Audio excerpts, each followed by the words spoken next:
À chaque fois que je dis que je parle japonais, il se passe ça. Et c'est comme ça que j'ai passé 6 ans au Japon. Ah d'accord. C'est dur d'écrire le chinois? Non, je parle japonais.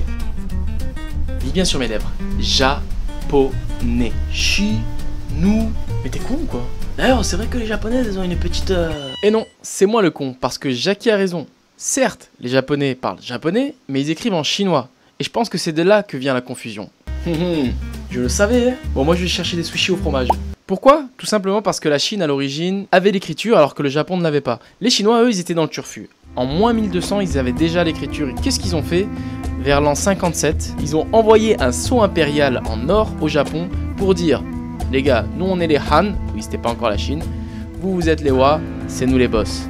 Sauf que les Japonais, eux, quand ils entendent Han, ils comprennent kan. C'est pour ça que les kanji, en fait, c'est les caractères des kan, hein, kanji. Il leur faudra à peu près 5 siècles pour commencer à lire et écrire le chinois.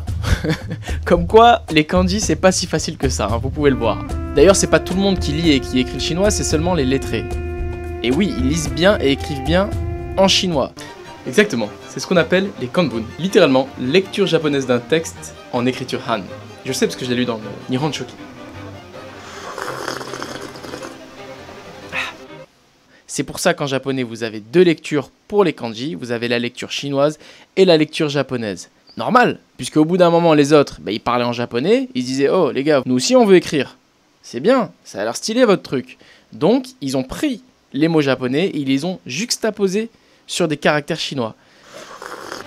Effectivement, Shabi Sensei, c'est ce qu'on appelle le Yamato Kotoba. Ce sont les mots natifs japonais, aussi appelés Wago. Aujourd'hui, on a 2 lectures. On a la lecture chinoise qu'on appelle Onnyomi.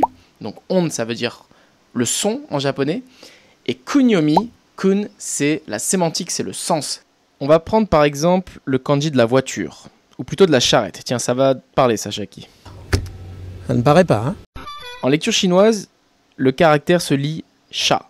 Mais en japonais, il se lit kuruma. Sha, c'est la lecture chinoise, qu'on appelle du coup Onnyomi. Et kuruma, c'est la lecture japonaise. D'accord, donc les japonais parlent chinois de temps en temps. Écoute Jackie, je comprends ta réflexion parce que on dit des lectures chinoises, mais en fait c'est des lectures sino-japonaises. C'est-à-dire que c'est du chinois lu par des japonais. Donc c'est un petit peu modifié. Je vais te donner un exemple. Tout à l'heure, on a pris le mot kuruma en japonais qui se lit sha en lecture sino-japonaise. Mais les Chinois, ils disent pas sha, ils disent che. Donc tu vois, il y a une petite différence. Parler japonais, ça va aider à comprendre le chinois à l'écrit, mais en termes de prononciation, on en est loin quand même. Donc moi, si je vois du chinois, je peux comprendre plus ou moins le sens, mais je vais être incapable de le prononcer. Et en plus de ça, pour combattre l'illettrisme, les Chinois ont simplifié leur écriture pour pouvoir permettre à tout le monde de lire. Sauf qu'aujourd'hui, du coup, les kanji japonais et les caractères chinois, sont pas tout à fait pareils. Comme si c'était pas déjà compliqué. Pour résumer, le japonais est une langue à part entière avec sa prononciation, sa grammaire, parsemée de mots d'origine chinoise, prononcés à la japonaise, avec des mots étrangers qu'on écrit en katakana. Alors quand vous apprenez la langue japonaise, en général, vous commencez par les hiragana, katakana, mais sachez que historiquement, on a d'abord eu les kanji au Japon, et puis, pour simplifier un petit peu la langue, on a créé ces 2 alphabets qui découlent en fait des kanji pour leur prononciation. Et vous verrez dans ma prochaine vidéo que les kanji peuvent être compris de plusieurs façons.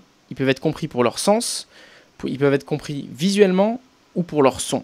Mais ça, c'est pour la prochaine vidéo. Ciao, ciao.